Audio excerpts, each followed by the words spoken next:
All right. All right. Say cheese.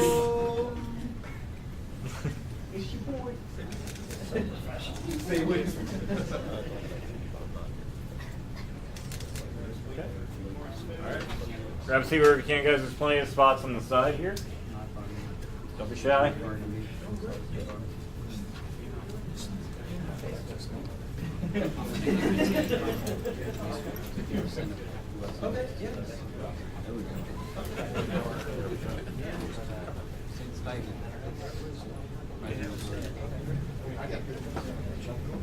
All right. I think it's about as many people as we're going to get right now. So, okay.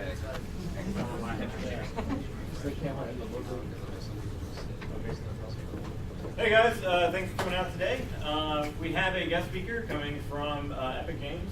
So Christian Allen here is going to talk a bit about games development and give a demonstration on Blueprint. So everybody please give a warm welcome to Mr. Christian Allen.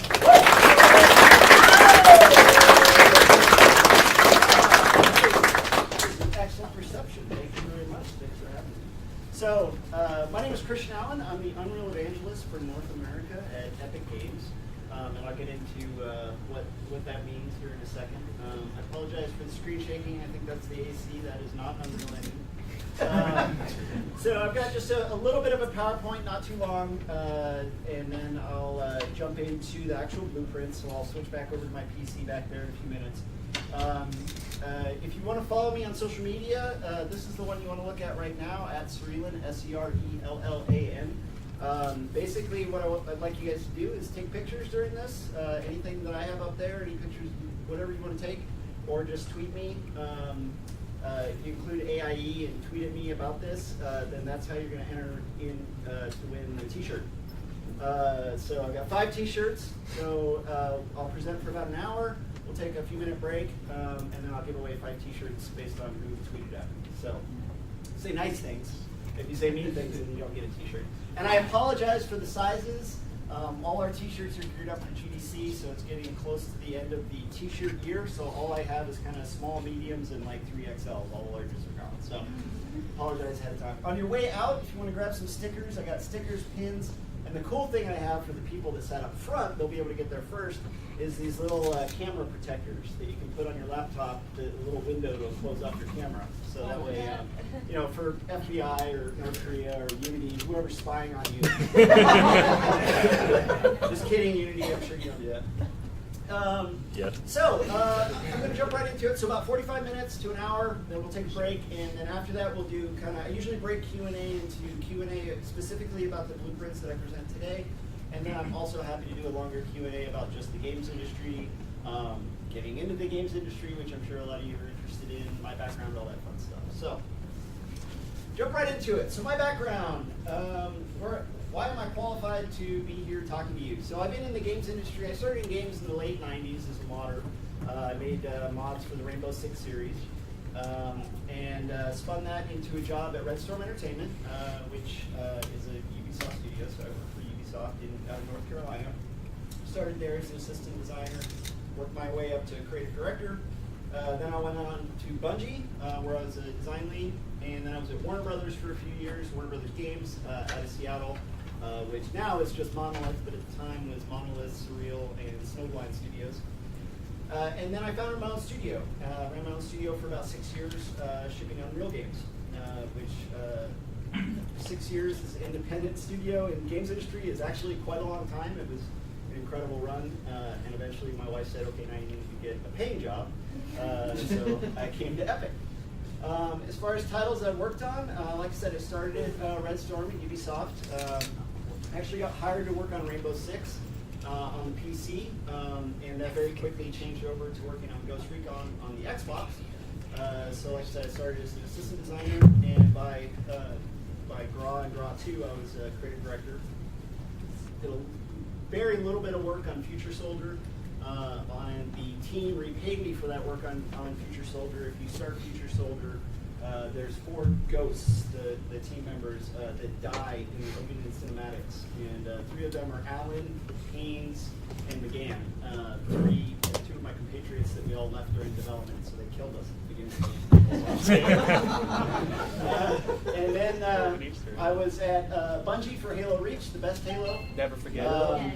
Definitely, and went on to Warner Brothers. Also, I put Ghost Recon Predator on there. That was a PSP game that actually was developed after I left Ubisoft, but they appropriated a story that I wrote for Ghost Recon and used that story for Ghost Recon Predator about this war in Sri Lanka.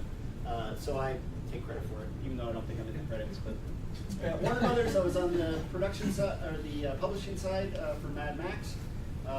Worked with George Miller on developing that game and choosing Avalanche out of Europe for the developer, and then also did some of the early concepting work on Shadow of Mordor and the general Middle of Earth franchise, Middle Earth Lord of the Rings.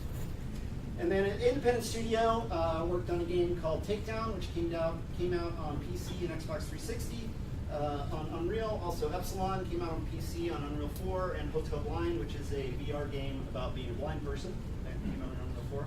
And then my big break into Hollywood was working as a transmedia consultant, video game consultant on After Earth. So, has anybody seen After Earth? Will Smith? Well, as you can see, it's a huge franchise. It was really successful. That was my big break into Hollywood. And the day after that movie, and I worked on what eventually it was a mobile game. It was a runner that came out on mobile. And it was one of the few, I've done a lot of research, especially when I was at Warner Brothers, on movie games and movie IP franchises. After Earth is one of the very few games that I know of that came out with a better review score than the movie. So, now, it wasn't hard, but it did do it. So don't hire your son to be the lead in your movie. That's not a good idea. So, enough about me. What I'm here to talk about. I'm talking about using Unreal Marketplace and blueprints to develop your title. And a key part of what I'm presenting here today is the Unreal Marketplace. And Unreal Marketplace, a lot of this knowledge can be applied to the Unity Asset Store as well if you use Unity. So while I'm employed by Epic, and I'm here to tell you how awesome Unreal is, you can take some of these learnings and apply them to the Unity Asset Store as well. But primarily, all the assets that you're going to see today are from the Unreal Marketplace. And primarily, most of the assets that you're going to see are available for free on the Unreal Marketplace. So these are assets that you can go and download today. Everything that you see that we're going to see today is available for download. For a lot of different reasons. You can use them as placeholder. You can use them as using shippable quality assets to do things like performance, budgeting, things like that. I can get into kind of the nitty-gritty details. But this is the Unreal Marketplace. If you go into you can access it either through the web, through UnrealEngine.com, or through the Epic Games Launcher, which is the same launcher for Fortnite. I don't know, has anybody heard of Fortnite? So if you have Fortnite, you have the Epic Games Launcher. You can download the engine as well and access the marketplace. There's a free tab when you go in. That will show all of the free assets. The main assets that you're going to see today are from what we call the Paragon drop. So Paragon was a MOBA game that Epic developed that ended up getting shut down in 2017 for a variety of reasons, mainly financial and the success of the aforementioned Fortnite. But one of the cool things that we were able to do is release a bunch of assets from the game, primarily the characters, for free to the Unreal community. So that's about $17 million of assets that we paid for and developed that anybody can use using Unreal projects. We also have a new program where we sponsor marketplace content. So there's usually, I think, 5 items a month, 5 packs a month that we sponsor, i.e. we pay the developer to put them up for free for a month. If you download those assets off the marketplace, one example is the Advanced Magic FX13. I think that Advanced Cell Shaded Light. This is actually a screenshot of my library that I have. You can download those assets for free and you own them in perpetuity. So it's just like if you purchase them. So you can check in. It's an incentive to go check into the marketplace, see what's new. We also add some that are going to be free forever, and then some that are just going to be free for that month. So this allows you to actually build a relatively large asset library in a relatively small amount of time. And this is especially useful for students that are looking to build portfolios. During the Q&A, let's talk about portfolios. allows you to build up a bunch of assets that you can use to support the type of content that you want to develop, and I'll show you an example of that. The free assets by Epic are only licensed to use in Unreal projects. So generally when you purchase an asset pack from the store, you can do whatever you want with it. So you could technically download it or export it, bring it into Unity, or you could use it for in Blender or whatever you wanted to do. For the free assets that Epic Games gives out, those are only licensed for use in Unreal 4 projects, whether that's print, TV, games, whatever you want to use in Unreal. The only thing you can't do with marketplace assets is you can't buy them, download them, put them into a new package, and then resell them on the store. Because that hopefully is pretty obvious, but people do try to do it. The other thing that's available, we do have a learning tab, and we have several different learning projects that you can access. One of them that we just put up late last year is called Action RPG. And based on the title, you can probably guess what kind of game it is. It's actually developed for a few different reasons. The original reason it was developed was to showcase AAA development on mobile platforms. So being able to have high resolution, high-end content on mobile games, on mobile platforms. Obviously, Fortnite has done that as well. But we wanted to have examples for developers. We have a lot of developers around the world developing AAA content on mobile. Whether it's PUBG, Lineage, there's lots of different IPs using it. But the other thing that Action RPG does as a demonstrator is it combines blueprints and C++ development. So it's got C++ development, it's got blueprint development, and then it's got ones that work together with that. So it's a great example if you're looking at that. I am not a coder, I'm not a programmer, I'm a game designer, scripter by trade. That's what I did in Ghost Recon and Halo and the others. I was a scripter using proprietary technology and now Unreal. So everything I personally do, I do in blueprints. But this is a great thing you can download. Again, it's free. Go download it. You can delve into it. You can pull stuff out of it, rip it apart, whatever you want to do with it. It's a great learning resource. And it's a free game on your phone.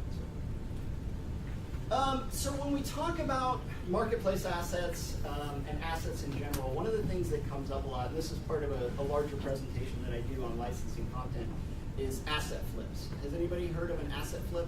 Yeah. An asset flip game? So a lot of times people bring this up when they're talking about using assets, specifically students about using things in their portfolio, or if you're shipping a game about using assets. There's a great article on this on UnrealEngine.com. I didn't include it in here, but if you search Unreal Engine Maelstrom, on Unreal there's a game called Maelstrom, which is a C combat game that used a high amount of marketplace assets. And there's an article on how they did that, how they focused on the art style of their game while using marketplace assets to fill out the game.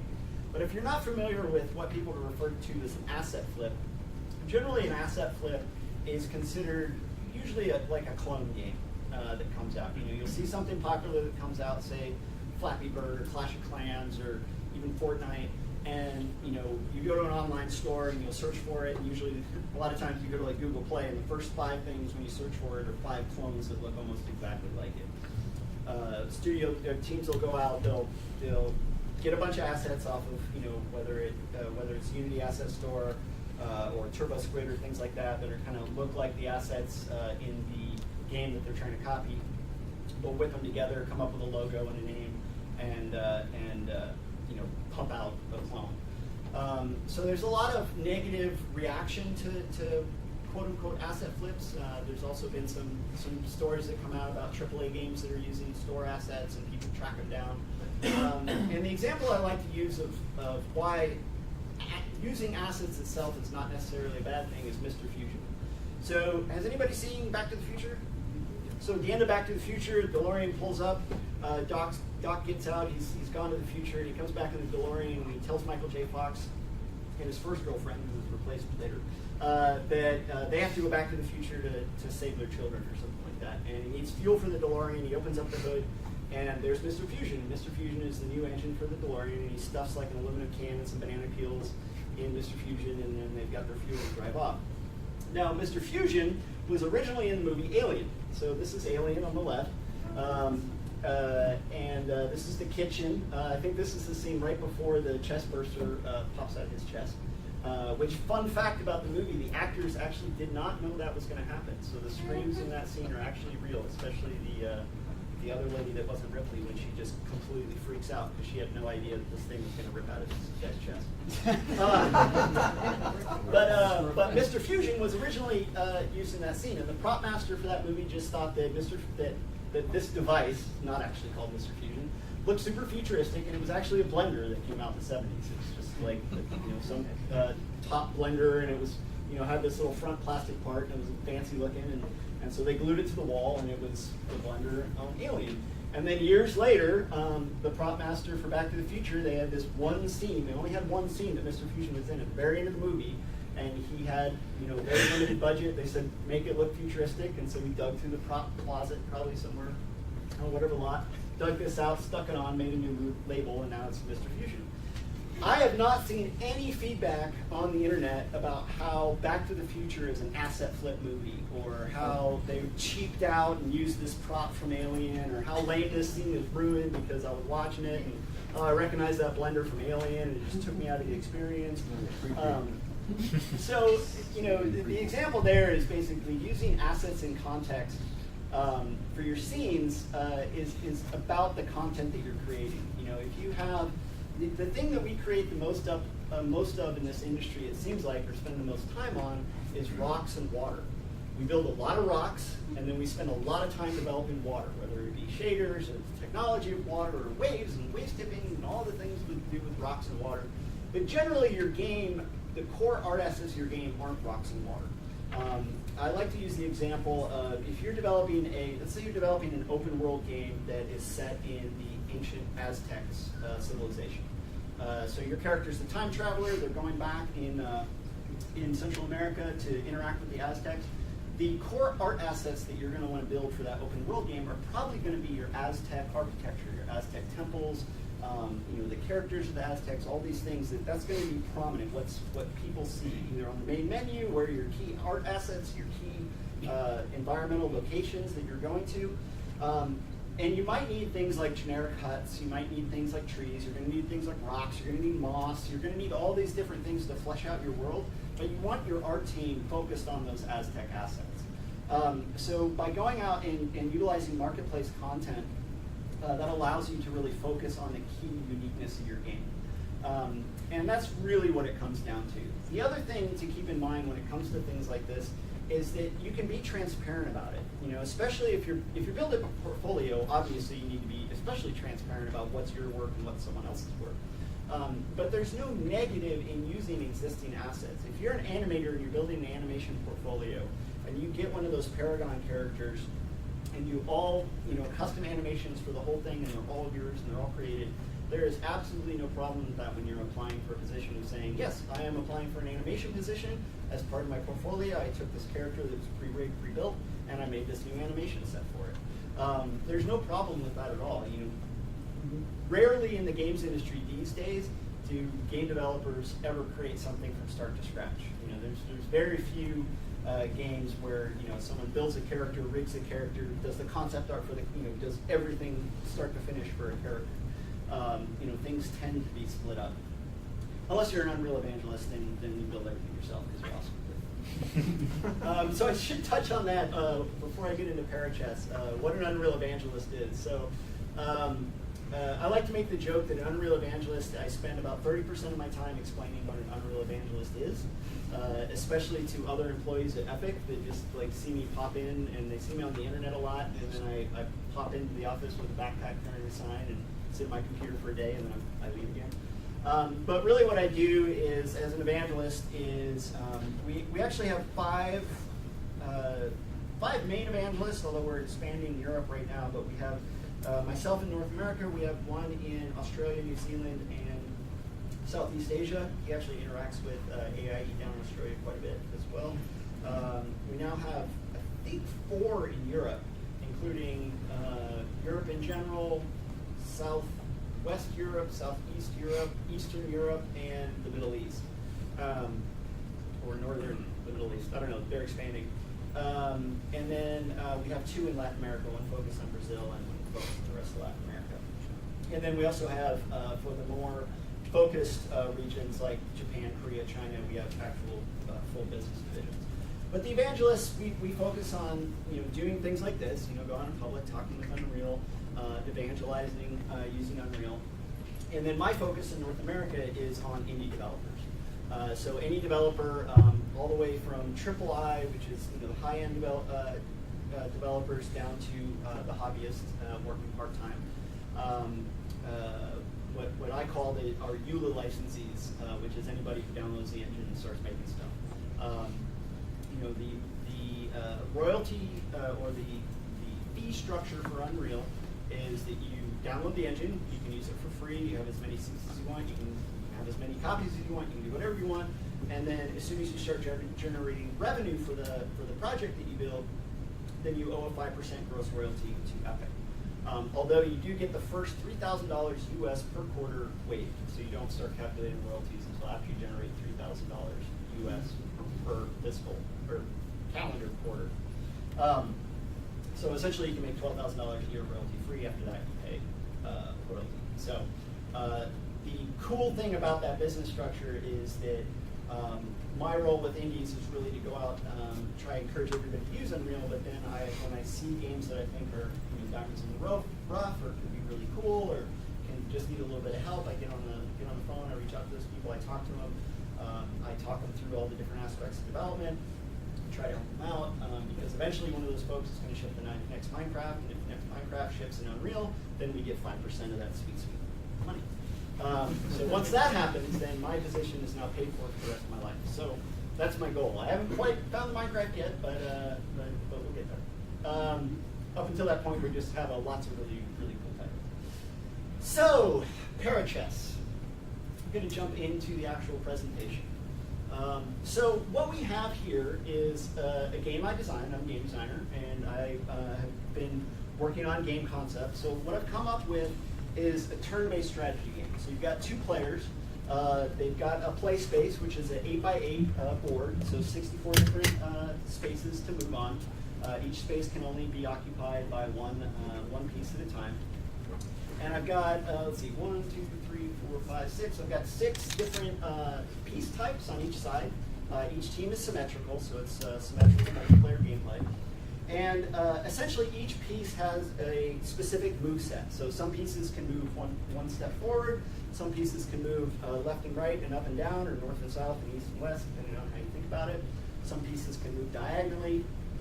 Some pieces can jump other pieces. Can you do the word L? You can do an L, yeah, Okay. moving over pieces. So that's pretty much the core of the game, and the key, or the goal for each team is there's one specific piece called the king that each team has, and if you capture the other team's king, then you win the game.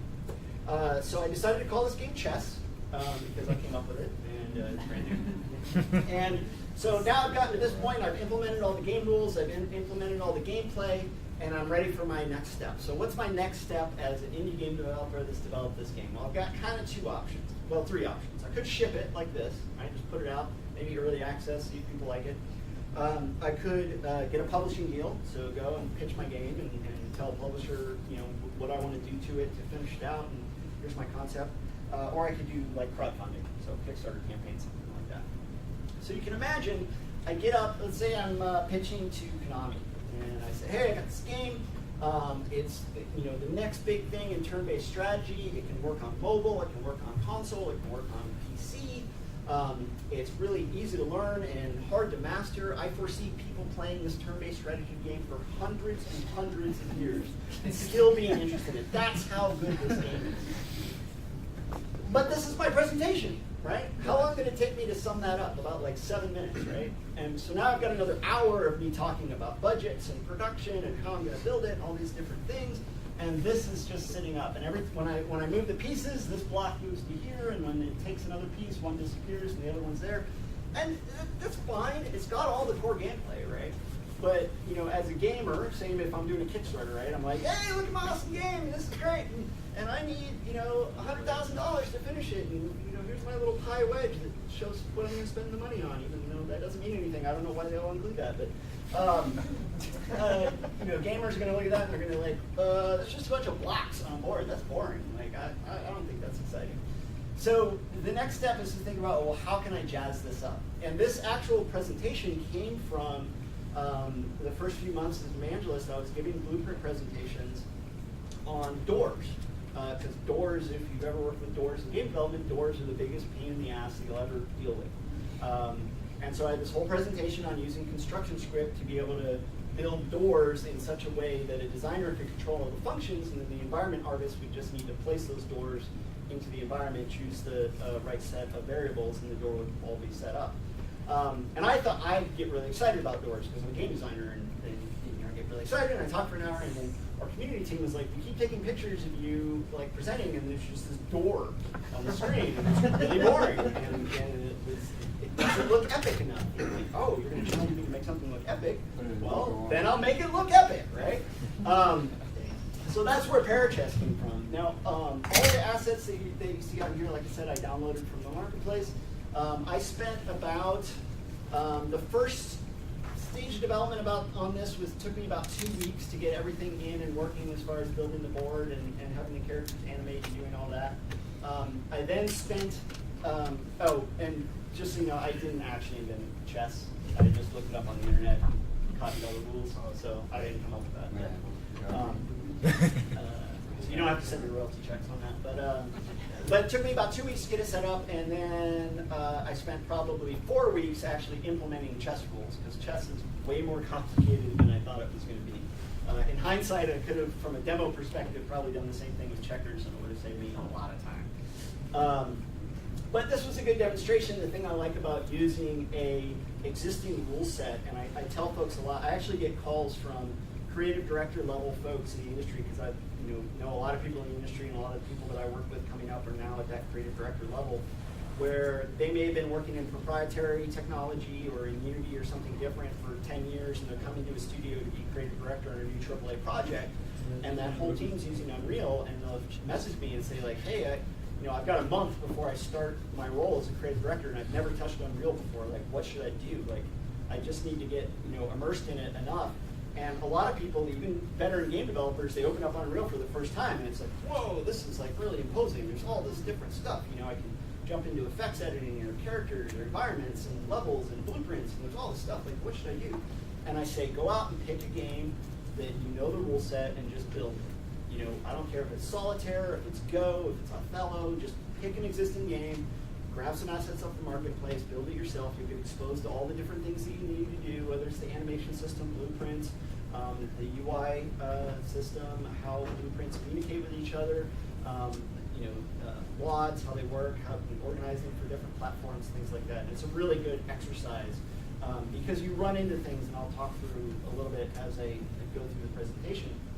You run into things that you don't necessarily think about in development that you have to implement. You have to kind of learn how things interact with each other, and it's just a really good lesson. And the other good thing about doing something like this as either for a portfolio or just to build a skill set is that while all games have feature creep, and even this one has a lot of feature creep for me, at least you have a closed rule system.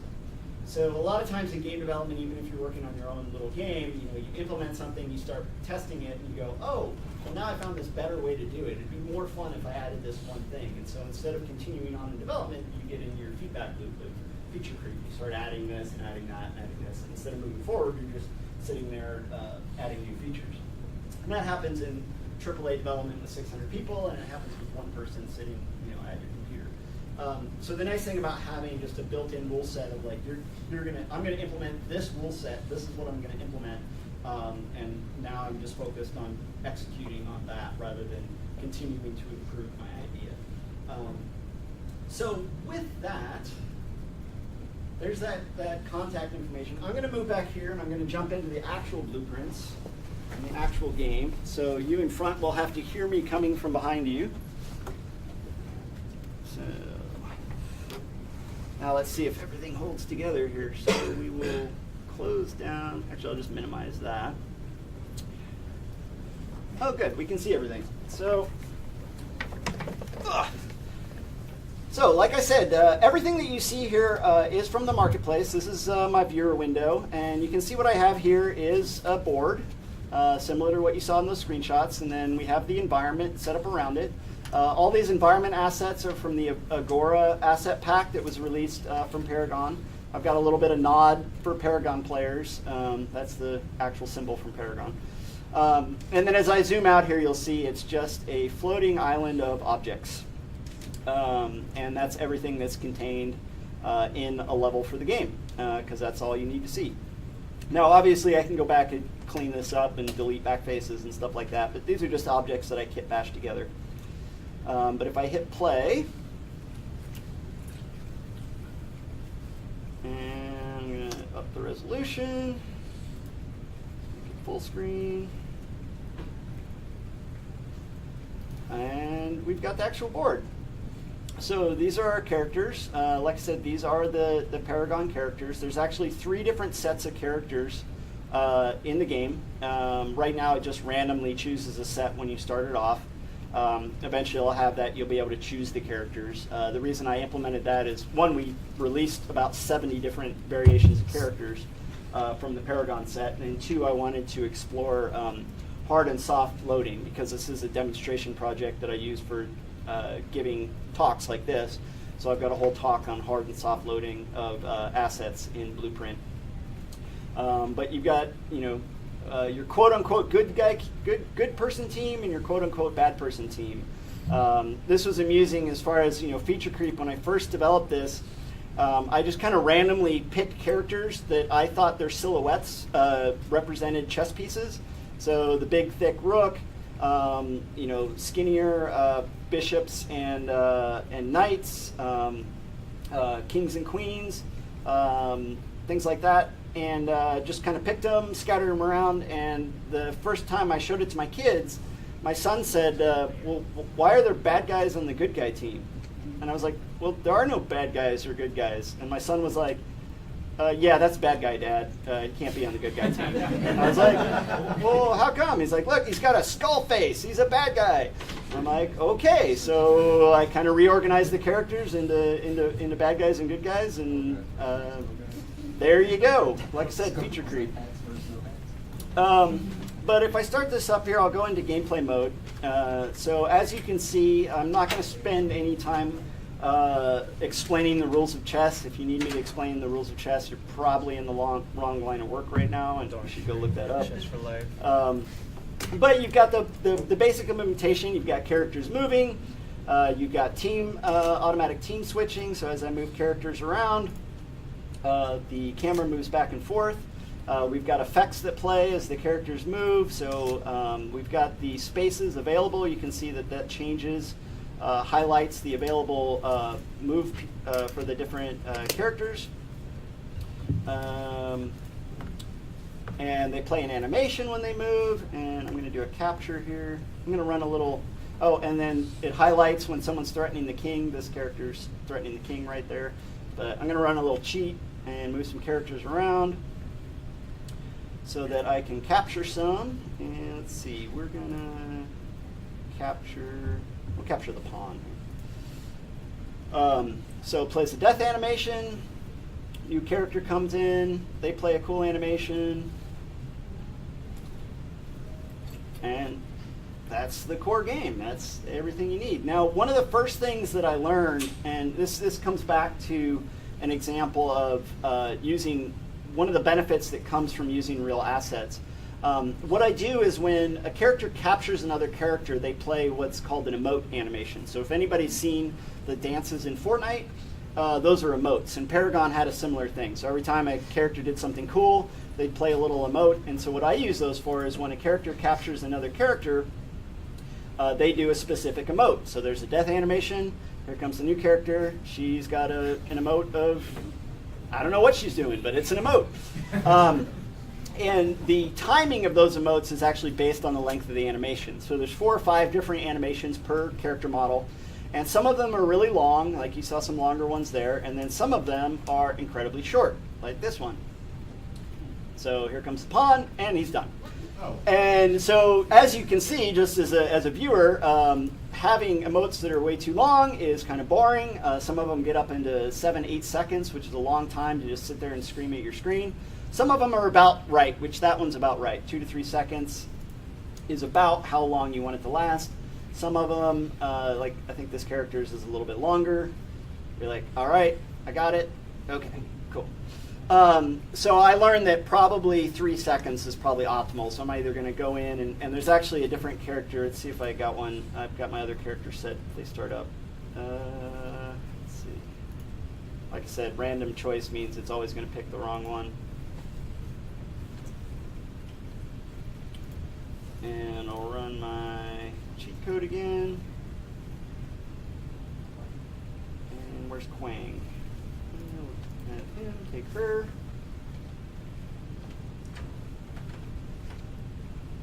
And that one's rude. And let's see, where's Quang? Quang. Where'd you go?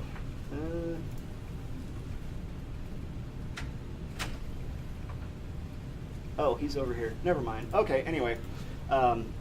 I was just one of them, Quang's, is like he gets to like 13 seconds of him sitting there praying, and you're like, what is going on?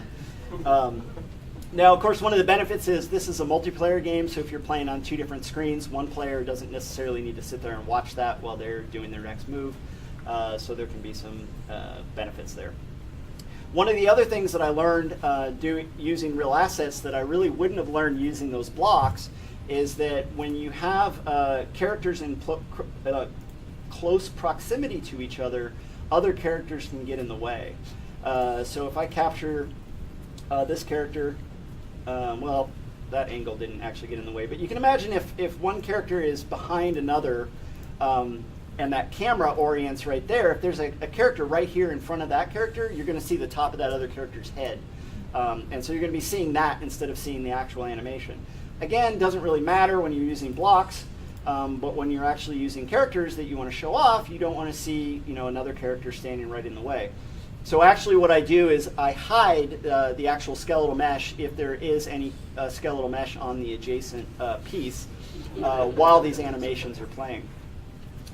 So that's kind of the high level of what the game is. There's also music. I'm not sure if the music is playing, but that's more music that I bought off the marketplace. And again, every asset that you see in here, all the different characters, everything that you see is free on the marketplace, including texture LODs. You can see that's Quang right there. He has really long animations. The fidelity of the characters is really useful in that these characters are high quality enough that if you were making, say, a third-person shooter and you wanted to use one of these characters as a stand-in for your production, you could drop one of them in, have your team look at it, say, yes, that is the level of detail that I want to have in my characters. So you know what? Now I have a budget for what my third-person character is going to use. So you could pick one for your hero character. You could pick another maybe lower poly character like these minions to use as enemies or something like that. And boom, you've got a budget that you can agree on right off the bat. And when when your characters actually come online, you can swap them out. You're not going to see any kind of performance change that you would if you're using the default mannequin or anything like that. Obviously, you've got idle animations going on. You've got different materials. You've got different textures, things like that. Built into the characters, so you get all that kind of built in. You've got cloth physics where it's appropriate. These cloth physics are actually reacting to wind. There's actually a slight breeze in the environment that's both affecting the trees and the sorry, got distracted, and the characters themselves. So I'll show you one more thing before we jump into the blueprints. Because I wanted this to show off the marketplace, I built this to be kind of a standalone thing. So you can imagine I'm doing my presentation. I presented the base game, using the chessboard. Now I'm showing it arted up and how awesome it can look. But the next thing the publisher asked me is, well, okay, we see your game. It's turn-based and it's on a chessboard. Like, isn't that going to get repetitive to be seeing that same environment over and over and over and over again? You've got characters that you can swap out and things like that, and that's all cool. But what if we want to have another environment? Well, here we have another environment. This is Arctic Base. This is actually an environment that I purchased off of the marketplace. I think I paid about $70 for it. And this is actually an environment that someone built, not the Paragon stuff. That I actually added. Again, a little nod to Paragon. But this kind of like Antarctic base would be a great setting for the Thing remake, make it dark and moody with some fires. But this is actually the demo space that the environment artists used to do their fly-through. So when you bought the pack, it comes with this space all pre-built, and you can see some of the cameras and aspects that this person used for their demo. I just repurposed it, and because I have the way I built my objects and blueprints, I just drop in a new blueprint, my board blueprint, which I'll go through in a second, and boom, I've got a new environment. And then of course, way over on that hill, I put another Paragon symbol with a little tractor looking at it. I don't know why I do that, just because. But if I jump in, actually, I haven't hit play. Thanks, Chrome. I don't need to check emails right now. But if I jump in, then you can see here's another set of characters. I don't think you guys have seen those yet. But we got our characters, even came with some snow effects, so I put those in front of all the cameras. You'll notice they're not up here because they're actually only in front of the cameras that are actually shown to the player. And this environment looks just as a really nice contrast to the woodland environment. And so that's something you can think about with Marketplace. You can look at assets that are available and go, maybe I just want these mountain textures. Or, wow, this water probably isn't going to be good for getting up close, but it works just fine for farther away, things like that.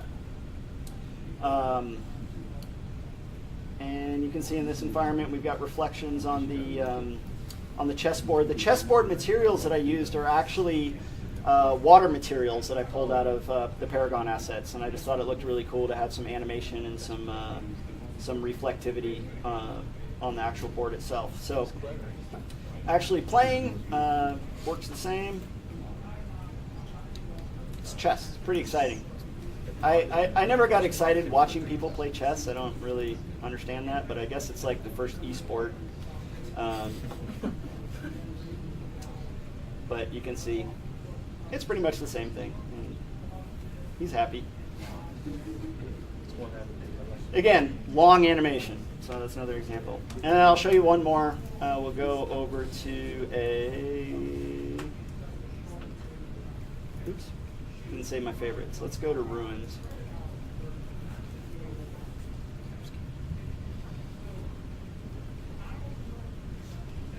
Maybe. See how long this takes.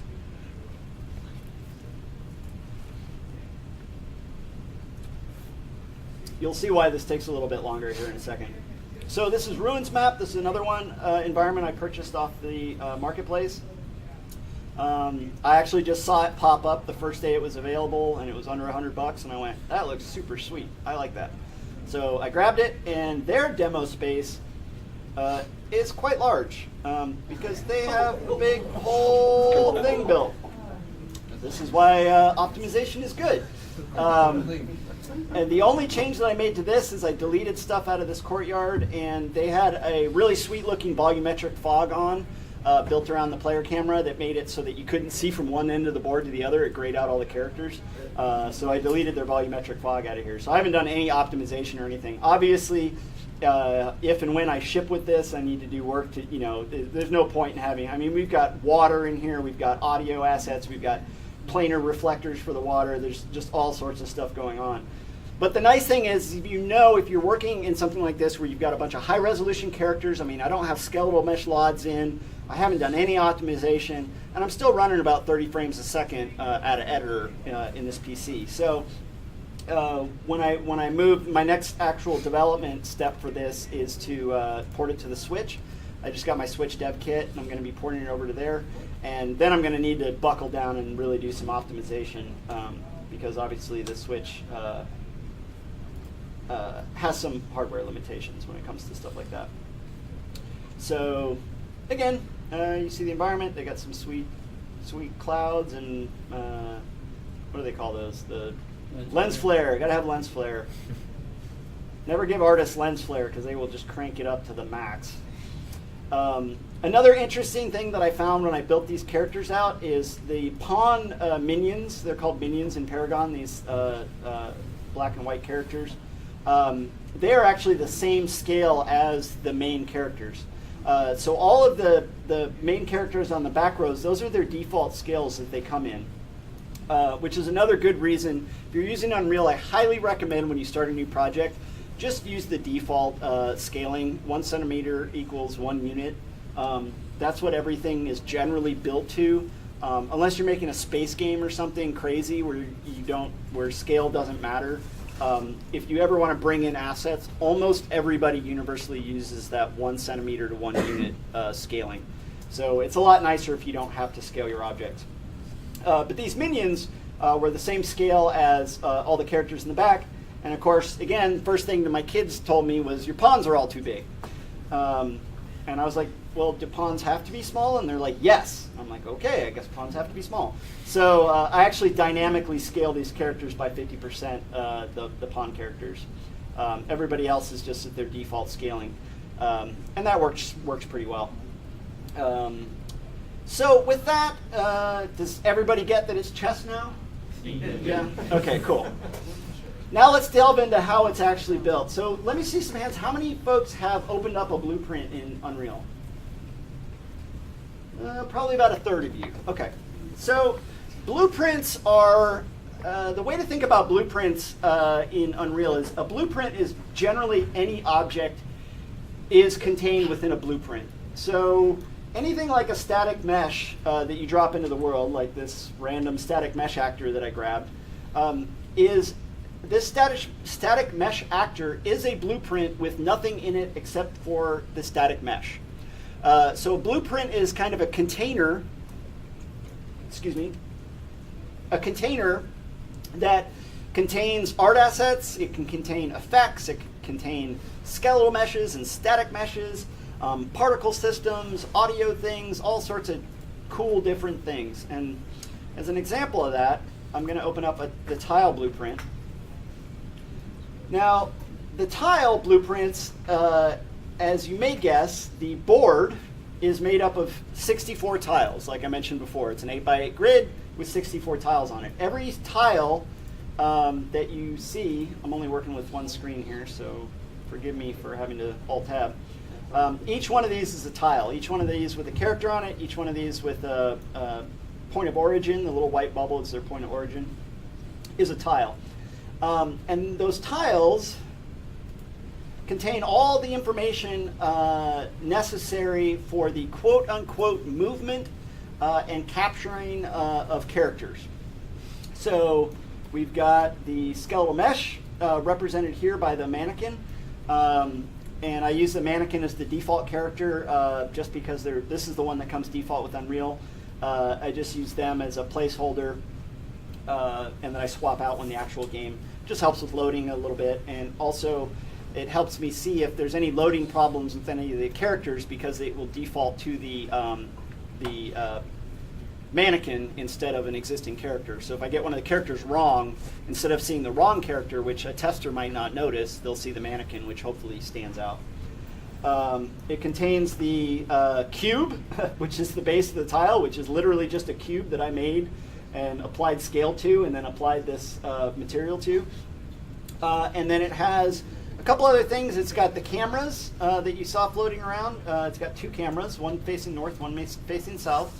And then it's got an effect. And the default effect is the death effect that you saw, that firing explosion effect.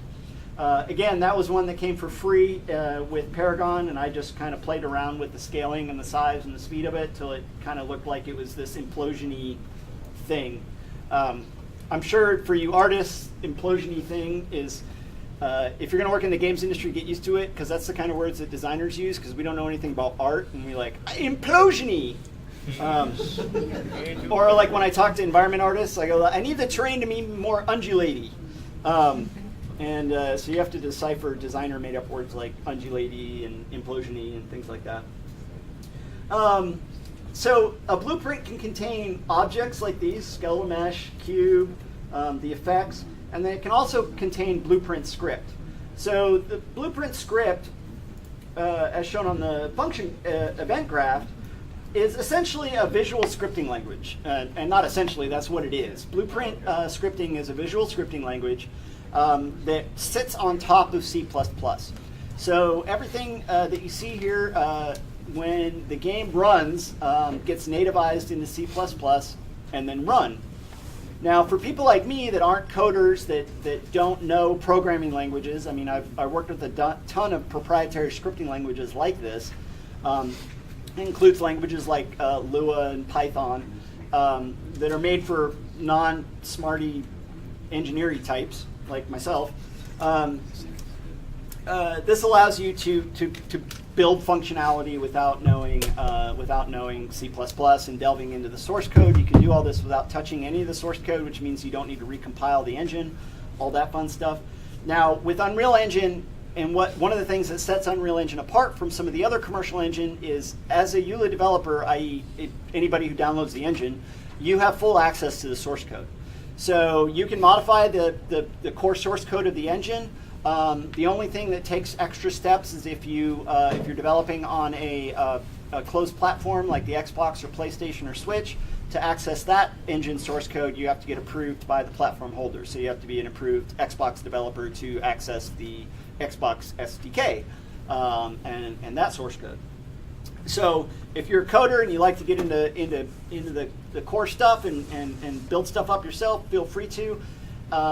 As an indie, I tend to recommend that people stay with blueprints as long as possible until they start doing something that is fundamentally a change for the engine, like if you're doing, say, multiplayer networking a really different way, or doing something that's outside of what the engine is doing. Maybe you're doing something like an RTS on mobile where you need to have thousands of units on screen at any one time, so you need to do a bunch of really specific networking stuff. That's really when you want to get into the engine. The nice thing about sticking with blueprints as an indie is that as the engine is updated with the various different versions that come out, usually when a new version of the engine comes out, it takes me about 2 or 3 days to get Parachest moved over to the new version. And frankly, a lot of that is me making enough space on my hard drive to have multiple versions of the project installed, so that I can basically install the new version of the engine, migrate the content over, create a copy, and then go back through and find anything that's deprecated or is changed, because things will change and things will deprecate, and sometimes new features come online that you're going to want to support. Now, of course, in development, if you're getting ready to ship at a certain point, you should choose a version of the engine and stick with it. You should not be that indie that's a month out to ship and decides to upgrade your engine to the newest version because you want to get this specific feature. That is a very, very bad idea. And I recommend people not do that, because they usually then get on the phone with me and say, I just upgraded the newest version of the engine, I'm about to submit to Microsoft and everything's broken, and what do I do? And I say, you shouldn't have done that. So a little bit of tidbit. So this is blueprint scripting. What we have here, this is the main default event graph is the default functions for the tiles. And then we have these functions up here. Functions look relatively the same way, and I can get into the depth of what the difference between a function and event graph is. Eventually, functions are math and data-based event graphs that don't calculate using time, which is a little bit weird to get your brain wrapped around. But they're generally used for something, math-based functions that you're going to use over and over and over again. You can attach them to different blueprints, things like that. So generally blueprint scripting moves from left to right. You can kind of organize it left to right, up and down, however you want. I mean, by default, it goes from left to right. So if you want to go right to left, it's going to look a little messy, but it'll still do it. But essentially, you have events. You have things that affect the order of what you're executing. You've got variables that you can change, things that you can affect, all that different fun stuff. So what I'll do is talk about, there are 4 key blueprints that run this entire game. And it's set up, I could set it up a little bit differently. The general idea, in a more traditional, say like a first-person shooter, is that you'll have a player character with all your stuff that contains your player character and all their fun stuff. You'll have a player controller, which is how the player interacts with the world. You'll have your level, which is your environment, and then you'll have your game mode, which is your game mode contains all the rules for, say, a multiplayer mode, or what happens when the player dies in single player, like how do they respawn, things like that. That's your game mode. What I've done here is kind of combined a lot of that stuff into the board blueprint. So the board does a few different things. The first thing it does is, it runs this construction script, which runs this function, which builds itself. So the board is an empty blueprint at the start, and then during construction, it generates 64 different tiles, and it lays them out in order, and it names them, and it tells them what location they are at within the world. And once it does that, it's done building itself, then it's pretty much idle. After the board has built itself, its next function is to keep track of the rules of chess. So all the rules of chess are built into here. I'm not going to bother. You guys can see the mouse pointer up there, right? Okay, so I don't need to. Yeah, that'll do. I'm diabetic, so you'll just see that, like hand shaking the whole time. Or I'm jonesing for something, whatever. Anyway, gotta forget PG, keep it PG. All right. So, what was I saying? So on its base level, all of these colored squares and labels here, these are what's called commenting. This allows you just to basically draw a box around something and label it with whatever you want to. This is one of the most important things that designers tend not to do. They tend to do things that look more, let's see one that's not labeled well. They'll do things more like this, where a lot of designers, you'll open up and you'll just see this. And this functions for what it is. And the reason this is still gray is because I'm not done with it. This box, what it does is actually the material settings for the different pieces. So as you saw those tiles highlight with the green and the white and the orange and all that, that's what this does. Now I know that, even though I have this kind of generic label, and then for some reason I have some setting right here. But this is great because I'm still working on it. I'm still moving stuff around. When it's, and obviously you're still working on everything all the time, but green means it's pretty much done. Blue it means it's almost done, and gray means I still need to do a bunch of work with it. But one of the things that you see designers do a lot is you open up their blueprint and it just looks like this. And they're like, okay, well I can look at this and I can see that the red blocks are called events. So right here I'm calling an event called move space, and when that move space is activated, I send a Boolean yes or no on whether a enemy occupies this space. And then based on whether that's true or false, if it's true, I set the material to the material of the tile to this material, and then I set these various different variables, and then I come in here and hide, if there's any effects, hide the effect, deactivate everything, clean everything up. And I do that a few different times based on different things that happen. Change it to an alt over here, that kind of stuff. Well, I know what's happening here, right? I know because I built it. Now, if someone else opens it, they're going to have to sit here and decipher what the heck this means. Like, what is this event? What's it do? They're going to have to go through it. They're not going to understand it. They're going to spend a lot of time doing this. The other thing that people tend to forget is if this works perfectly, I might not touch it again for 6 months or 8 months or a year. And I'm going to come back into this a year later and go, okay, something's broken. I need to fix a bug, or something's deprecated, or I need to add more functionality. Now I'm going to have to sit here for an hour and go back through this and figure out exactly what I'm doing. Whereas if I have things labeled and laid out, I can at least look at this and go, okay, well, this is the beginning of my move. Block is my piece movement, effects, and animations. Okay, cool. Now I come down here because I read left to right and up to down. First I've got my movement piece logic. That's kind of the start. And obviously the variables that are fired off this event are used in a bunch of different places. And then I start branching out. I got a move away sequence. A move away sequence is when I move a piece from one piece to another. The move away is what plays that effect on the piece as they're moving away. I've got to move into an empty space, which is what happens when you move into an empty space. I've got an attack sequence this is the actual moving the camera to that the appropriate location. I've got the death sequence of killing the existing character. I've got, remember when I mentioned hiding that character that might be in the way? This is where I do that. Then I've got the attack sequence, which is once the death sequence is played, then we play the attack sequence for the oncoming character. Set the mesh, do all that fun stuff, and I'll talk about that in a second. And then when we're all done with all of those, I close everything out, clean up some variables, reset everything, and I'm ready for the next move. So at least by labeling and organizing this the way that I do, I can come in, and I haven't touched this in months. I can come in and just look at it. I mean, I know what it means, but I've got these notations to keep everything clean and organized. Now, a lot of the questions that I get, or some of the feedback that I see about blueprints online, is there's this piece of common knowledge, and there's this term that people use called spaghetti script. And spaghetti script is referring to the idea that the more scripting you add, the messier things get, and the more of these lines you have highlighted all over the place, the more it looks like someone threw spaghetti against the wall. And the general idea is that if your script looks like spaghetti thrown on the wall, then it's too complicated.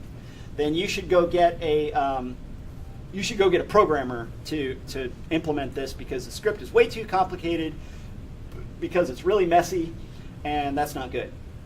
Well, that's both true and false. You can have something that looks relatively complicated, but isn't. As far as computational horsepower goes, and then you can have something that looks relatively simple that's actually relatively expensive as far as computational power goes. And the thing to remember about blueprints is they all run on top of C++. They all nativize down to C++. So they are more expensive resource-wise than C++. That doesn't mean that they're all super expensive, and if you're smart about it and you build things to be efficient from the beginning, you generally won't run into problems. Now, this game is chess. It's turn-based. I can control when things are happening so that everything isn't happening at once. The only thing I don't have control over is when the player selects things. So if I need to space things out so everything's not hitting at once, I can do that. I do that with the use of delays and things like that, so we're not trying to animate everybody at the same time. I do things like even visually, when we're running and you see the character animations, if I jump in here and look at the pawns, you'll notice they're not all running the same animation. They're all a little bit different, so they're not all synchronized. They've got a little bit different things. We're looking different ways. They're moving different places. But the trick is they actually are all running the same animation. This is one looped animation, and all that I do is I change the time scale on each one by just like a tenth of a second when I start it out. So each one's running like a 10% different time scale, and then I randomize that on each character. So each one, as they start, it randomizes a little bit, and then none of them are moving in sync. Now, theoretically, there could be two that are moving in sync, but if you want to spend that much time staring at my game, great, you already bought it at that point. That's good for you. But again, those are some of the same kinds of tricks that you can use for performance. Randomized start times to get different animation sets, things like that. So, where am I? Okay, so blueprint communication. So I talked about what the tile does, and the board, like I mentioned, contains the rules for chess. So this is the general rules for chess here. And I'm going to zoom in here. So essentially when I move a character, what's happening is that behind the scenes, nothing actually moves in this game. No pieces are actually moving off of any tile. All of the tiles contain the same thing. They contain a skeletal mesh represented by this mannequin. They've got the base, which is the cube, and they've got the effects. And basically, each time that I capture a tile, I go in, or I change a tile, I go in, I set the mesh and the animations appropriate to that character. and then I play all those. So essentially when I capture a character, or when I move a piece, on the tile that I'm moving away from, I play a little animation on the character, then I play an effect to cover up the fact that I'm hiding the character, then I hide the character while that effect is playing. Then on the new piece, I play an effect while the existing character is playing a death animation. The collapse of that effect covers up the fact that I'm hiding the existing skeletal mesh while he's playing that animation. Then I wait, like I think a quarter of a second, I start playing the move in effect. While that effect is playing, I use that to cover up the fact that I'm unhiding the skeletal mesh that I swapped while during that space. Then I play the emote animation after that effect is played, and then I'm done and I reset everything. So by not having to move anything around the board, I'm not dealing with nav mesh, I'm not dealing with any AI that I might want to build outside of actual chess AI, which I am not going to try to do because there's been way smarter minds than me that have tried to build chess AI, and that's not a good use of my time. But it allows it to be much more efficient than moving pieces, actually moving pieces around the board. That's part of the thing of game development. I mean, you can imagine a very similar thing that we did in Ghost Recon on, well, actually we do it in a lot of first-person shooters, but if you imagine this sidearm on a Ghost Recon character, so Ghost Recon character, standard military, you know, raw, gruff person has a holster for their sidearm, for their pistol, and it's usually a thigh rig, because that's what all the kids think are cool these days. So they've got this holster on their thigh, and in that rig is another static mesh of a pistol. So when the character swaps from their main rifle to that pistol, what happens is they play an animation where they bring their arm up. I'll go to the front while I demonstrate this so people in back don't have this weirdness. So the character's standing here, we've got a rifle in their hands. The player hits swap, they bring their arm up like this, and the rifle goes with it, and then when it hits right about here, the rifle in their right hand hides, because that rifle is a skeletal mesh, i.e. it can be animated, it has bones. That hides. The previously hidden static mesh on their back unhides to the static mesh that matches that rifle. Then now with their empty right hand comes down to their thigh. You then hide the static mesh that is in the holster, the pistol that's in the holster, that hides. The other skeletal mesh of a pistol that's attached to the right hand unhides, and then they bring their hand up and they got their pistol in their hand. So anytime in Halo or in Ghost Recon or a lot of first-person shooters where you see a character like holster a gun and pull out a grenade or whatever like that, generally there's probably a bunch of different skeletal meshes actually attached to the right hand. And if you unhid everything, they'd have a grenade and a pistol and a rocket launcher and all that stuff. Now, whether that, like in my case, when I actually when I swap those skeletal meshes, I actually destroy the existing skeletal mesh, spawn a new skeletal mesh, and then set it to a new one. The reason that I do that is because if you just start swapping skeletal meshes over and over again, you start getting bugs that pop up. Like, you know, one character might have a transparency on the materials that might get inherited to the next character. So it's best just destroy them, create a new one, and that's a little bit cleaner than swapping back and forth. So yeah, so that's a good analogy for what I'm doing with the tiles is basically what third-person characters actually do with their weapons. So let's see. So blueprint communication. So I talked about the board and what it does. Oh, just with the board real quick. This down here is the chess rules for the character movement. So basically when you click on a character, detects whether it's what type of character it is, queen, rook, bishop, king. Over here we have the pawns, and over here we have knights. Now, one funny thing is that knights ended up being the simplest character to script because knights don't care what other characters are doing. They only care where they can move to. And all I have to worry about is whether they're trying to move off the board or not, because I'm counting from 1 to 64, and I have to keep track of the columns to make sure that the player, we're not trying to highlight a piece that goes across to the other side of the board. So it's relatively simple. So when you look at this, again, coming back to the spaghetti scripting thing, that wasn't just out of nowhere. You look at this, you're like, okay, that's relatively complicated. But over here, where we have the queen. So the queen has 3 different move checks. She's got a north-south move check, east-west move check, and a diagonal move check, which actually moves northeast, northwest, southwest, southeast. I use north, south, east, west just because it allowed me to wrap my head around looking at the board from 2 different directions, because you have to be able to look at it whether you're player 1 or player 2. So if you just use up and down, it gets confusing based on what side of the board you're on. So each of these blocks, they look relatively simple, right? They're not too complicated. There's some stuff coming in. They've got a little switcher here, and then they run some math and some logic, and then they're done. But each of these computationally actually runs, for each check, it runs, let's see, 4 times 8, and it's 32, and then it does it again. So it runs 64 computations. It runs 64 checks to see if the north-south is right, and then it runs 64 checks to see if east-west, then it runs 64 checks to see if diagonal is right. So this is running 64 times 3, 100 and whatever that is, programmers. Yeah, there you go. That's why I'm a designer. So it's running all these checks, whereas the knight only runs these 8, because those are the only 8 possible movements that it has. So it's only running these 8 things.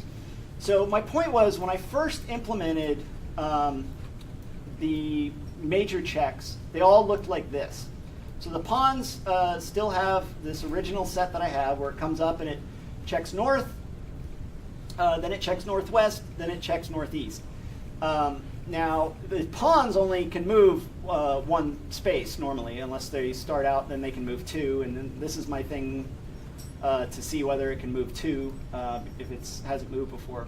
But you can imagine the queen can move all the way across the board. So it did one of these checks for each piece as it moved across the board. So there was like 8 of these blocks for each one of these blocks in all the different directions. After I implemented all those massive numbers of blocks and I got everything to work the way that I wanted to do it, then I came back and actually implemented scripting just to clean this up. And so what it does now is, as it comes in for the first block, for the first check, it runs it, and then it sets it to a positive or negative number, and then it increments. Where's my increment at? Oh, here it is. No, that's my moving check. Right, there you go. Yeah.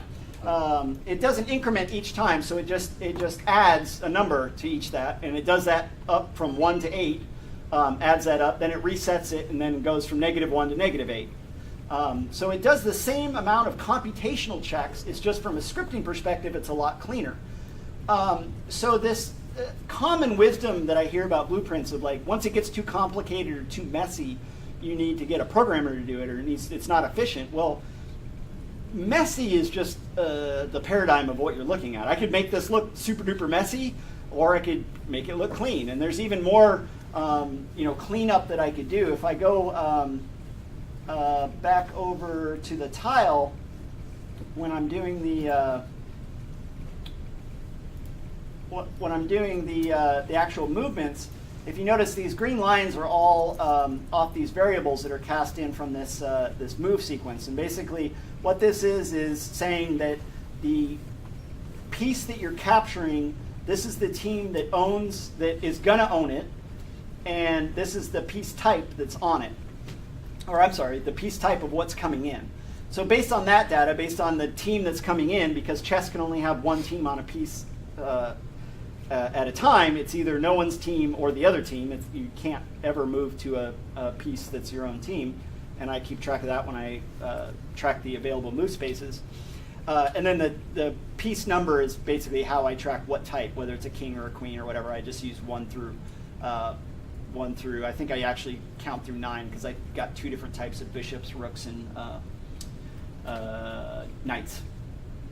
Anyway, all of those integers are referenced all over the place over here. Now, if I wanted to get rid of all those green lines, I could just, right here, I could make a new variable called new team owner integer and new piece number integer, and right here just set that variable. And then all the way throughout the rest of this way, the same way that this variable of the target is referenced, I reference, well, let's see, get down right here. I would just have variable references right there. And then I wouldn't have green lines scattered all over the place. But as I'm working, I wanted to make sure that I was referencing those exact variables, because sometimes when you're casting between different blueprints and setting variables at different times, it can get a little messy. So I wanted to make sure I was always referencing those variables, so I referenced them directly. And the very first time I presented this, one of the people at the presentation, who is now actually an Epic employee, he just got hired, was like, you need to clean up those variables and reference them there. And I was like, I don't want to, and I don't have to. I can do whatever I want. You can't tell me what to do. But eventually, you know, I might clean it up and actually add a variable. But anytime you do something like that, you have to be very purposeful. You have to go back and test your stuff, because, you know, when I set that variable versus when I'm checking it, that can affect things. So it's just at this time, this works really well, and it's safe and it's clean, and I'm okay with that. So, how much time? I know I'm way over, aren't I? Yeah, we're about 1:18 right now. 1:18. So let me talk just for like a few more minutes, and then we'll take a break, and then we can go into Q&A. Sorry, I get on myself. I get excited about this stuff. I could go on for hours and hours and hours. So I mentioned there's 4 blueprints. So the player controller blueprint is generally how you handle input. Because the default input that I use, the default template that I used for this project is called the top-down project. It already has mouse clicking and input built into it, so I didn't need to build any new inputs for basically clicking on stuff with the mouse. And since that's the core way that I interact with the game on PC, I didn't have to do anything. What you see here, all of this was built for preparation of getting on Switch and the Xbox, and this is the controller inputs. And once I started doing that, I realized that, so when you, in PC, you click on, say, I click on a piece, I click on the queen, she's my selected piece, then I click on another available board piece, and then she moves there. Well, that doesn't work with the controller, because you can't click on anything. You have to, now I could have implemented a pointer that I moved around with the stick, but essentially what I do is, and I've got it simulated on PC, once that starts, oops, wrong button, okay.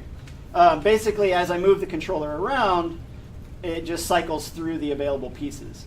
Now, of course, I had to start figuring out, well, what do I do when there's a piece in front of another piece that's still on my team, and all this fun stuff. And I had to do a lot of work to minimize the amount of checks, because potentially I could have been checking each one of these board pieces 64 times each time I click the button, which would have could have been a hang. So I do some fun things. Anyway, not very exciting. Again, things you get excited about as a developer that players don't care about. They're like, sweet, move left, moves left, move right, moves right. That's pretty simple. But then I also had to do character selection, where I have a character selected, and then now I can see my different, you can see the 3 optional move places that I have, and then I hit enter again, and then the character actually moves. So all of that is contained within the player controller for using controllers, funny enough. And then the last thing that we have is the blueprint for loading and unloading characters. Now I use what's called soft loading and hard loading. Hard loading is the default way that a variable is loaded by blueprints. So whenever you make a variable in a blueprint, say in this tile, I go over here and I've got a variable, let's see, a variable that's an actual actor. Here's a board. Board reference, so referencing the board blueprint. Anytime you add an object there, it's going to load that object into memory. It's going to load that blueprint into memory. And it's going to load any related assets of that blueprint into memory. So if you reference a skeletal mesh actor, it's going to load the skeletal mesh. It's going to load all the blueprints for that character. It's going to load all the animations, everything that's referenced by that character. Now you can imagine if I reference a character that then it also has a lot of blueprints which reference a lot of variables, it's then going to load all of those blueprints and all of those variables, and so forth and so forth and so forth. And sometimes you don't want all that loaded into memory because it can get very expensive. And the best example here is all the characters. I am only using, 6, 7, I think 14 characters at any one time. So I don't need all of those different characters from all those different character sets loaded in at any one time. So what I've done is I use soft character references. So in the actual blueprints, I'm referencing empty variables with these soft references. And then when I start the game, or before I start the game, I actually load up the appropriate blueprint that contains the set of characters that I want to use. And I do an async load and basically load those characters into memory, set them as the variable, and then I go through that, and we've got the meshes for both teams. That's team 1 and team 2.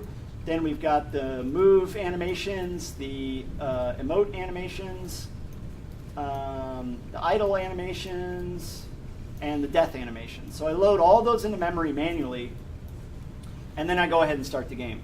And I actually came in here. You can see it real quick in the upper left. You might be able to see it. It's going to be super fast because it's all in memory right now. But it says loading piece 1. I preloaded everything when we came in here, so you didn't have to sit here for 45 seconds every time I started it to look at characters loading. So what this kind of demonstrates a little bit is how you can use blueprints to communicate with each other. So essentially the board on placement, the board creates itself, loads in all the tiles, and then on begin play, the board reaches out to this data blueprint called data character load, tells the data character, hey, we're starting the game, load all the characters. This blueprint then loads all the characters into memory, and then it actually tells all the tiles, hey tiles, all the characters are loaded, go ahead and start getting set up, set all your variables, start playing the animations on the characters, do all your fun stuff. And then once the tiles are done loading, they talk back to the board and say, okay, board, we're ready to go, we're ready to play, you can go ahead and start the game. Then the board sets the camera, does all that fun stuff, player starts inputting, and then at that point, it's just the board and the tile talking back and forth to each other. So the board is keeping track of all the chess rules, and the board talks to the tiles and says, okay, tile 2, player's moving away from you into tile 17. Tile 17, you're being attacked, play all the relevant effects and animations. And then the board gets a little more complicated too, because we have a lot of rule sets like up here, which is all my logic for, that's the player, that's the actual piece assignment, and somewhere in here,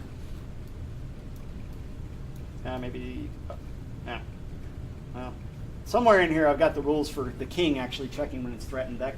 That's the thing that ballooned out everything being way more complicated. Actually stopping the king from moving itself into threat, because you can't do that in chess. And again, checkers is a lot easier. I wish I'd done that. So I know this is a lot to take in, but again, this probably takes me, it seems like, more time to explain than it actually takes me to build. This implementation of the controller input, which you can ignore the red, those are just a bunch of cheats that I put in. But this input block took me about 2 hours in a hotel room. I think I was in Texas, and I was going to give a presentation, and I realized I was going to use an Xbox controller and talk about it, and I didn't have it implemented. So I was like, oh, crap. So I did it the night before. And so you can do, with blueprints, you can do things relatively quickly. Now, testing it and making sure that it works right with all the different conditions, I mean, that's the secret spice of game development, right? It's to make sure it works all the time, every time. So with that, I think what we'll do is we'll go ahead and take a few-minute break because I have run over time. And then I'll come back and hopefully we'll have some additional time for Q&A. Yep. And the first thing I'll do when I get back is give away some t-shirts.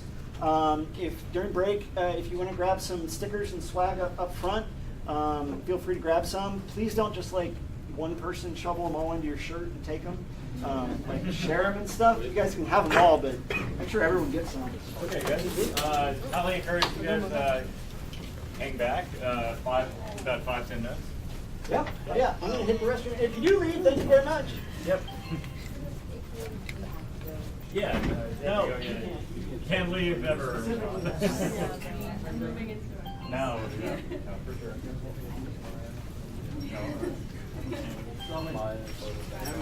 Yeah, I guess this would be You don't have a lot of questions. I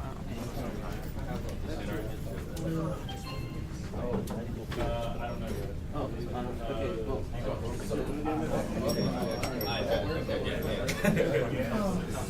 I feel like this. I don't want to like. I just have to.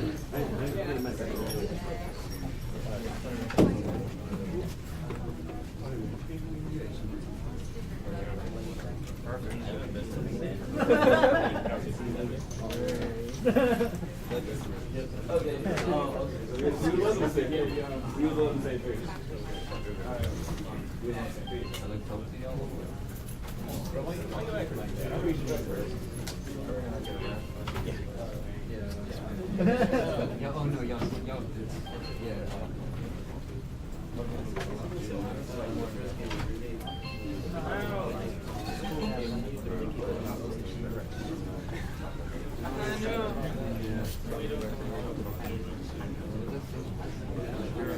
Oh, that.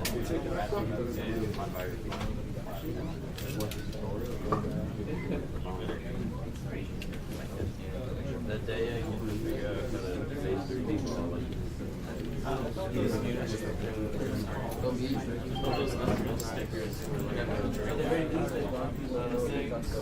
Yeah. Oh, yeah, coasted.